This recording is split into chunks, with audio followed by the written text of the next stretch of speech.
Hello BookTube Nation, I'm Sam here again with A Bear and a Bee Books, and again I'm late, but it's not the book's fault.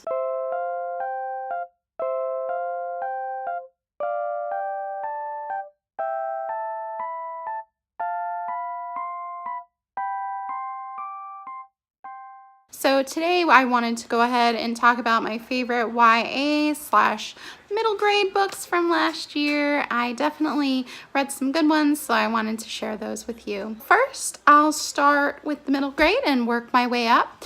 One book that I'm still thinking about is The Jumbies by Tracey Baptiste, and this is one I recommended for the fairy tale-a-thon, I believe, and I just really enjoyed this one. It's a different take on the fairy tale folklore retelling genre.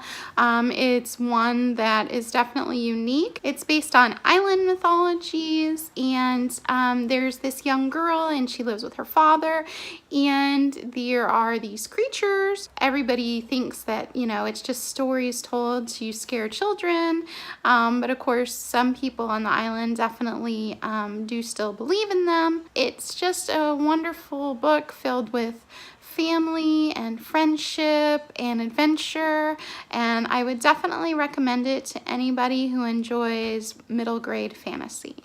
Next is Tom Fletcher's The Christmasaurus. Now for me, this book is a favorite because of the way I read it. This book is one of the first books that my family read out loud for bedtime at our house. And this particular edition is the musical edition, and so it's really nice while you're reading along. It will give you prompts when to play the song, and then you play the song, and it's just a lot of fun, and it's an absolutely beautiful book as far as the item itself. And there's some beautiful artwork in here. So it's a really great one to read to younger children. There's one of the pictures there. But I really enjoyed this. I think it's really sweet and a great one to read as a family during the holidays. Next one I saw on a list that was recommended by Neil Gaiman. That is Akata by Nnedi Okorafor. This is the thing that appealed most to me about this book was the world building. I felt really in the place. It is based in African myth, and I found this really interesting. The use of magic in this world is really interesting, and I really liked the depictions of learning your craft in this book. I felt that those were really well done. It's also a book filled with friendship and lots of action, and I liked it so much that I picked up the second book, and I can't wait to give it a try.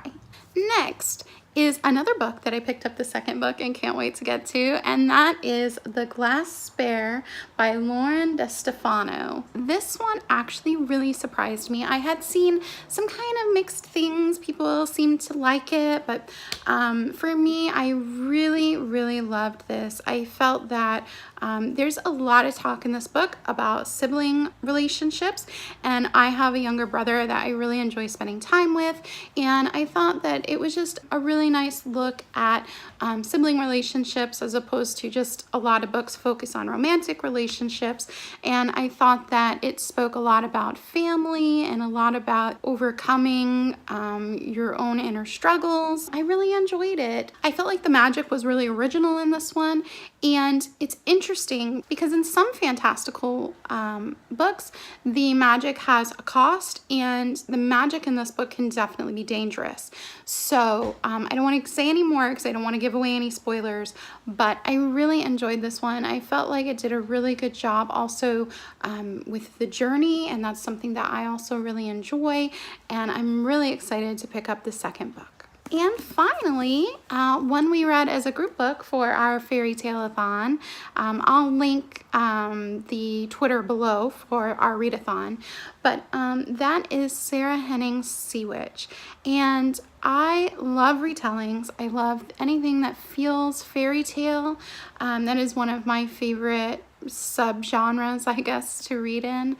And I also have an affinity for Scandinavia, and this is set in a Nordic setting.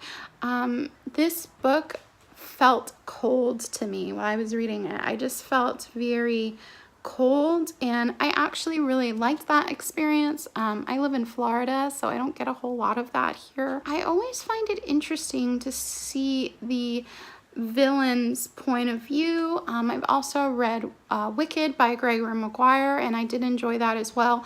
But this one really stood out to me. I found myself really immersed in the setting, and as you can see, that is definitely something I look for.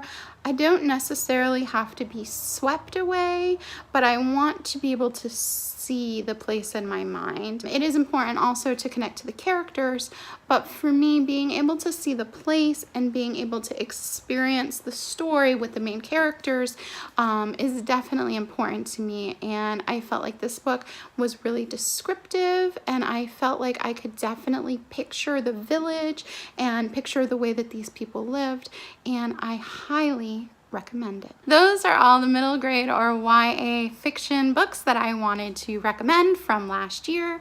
I thank you all for being here with me today and being patient on me catching up with my videos.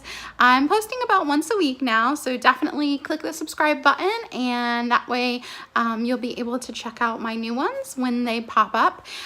Also, if you'd like, you can click the little bell icon to get notified when that happens. I just want to thank everyone. If you're a return viewer, thank you so much for being here. It really means so much to me. I'm coming up on my 2-year anniversary next month, so that is really exciting. But anyway, I just want to thank you so much for being here with me today. Farewell for now. Bye-bye.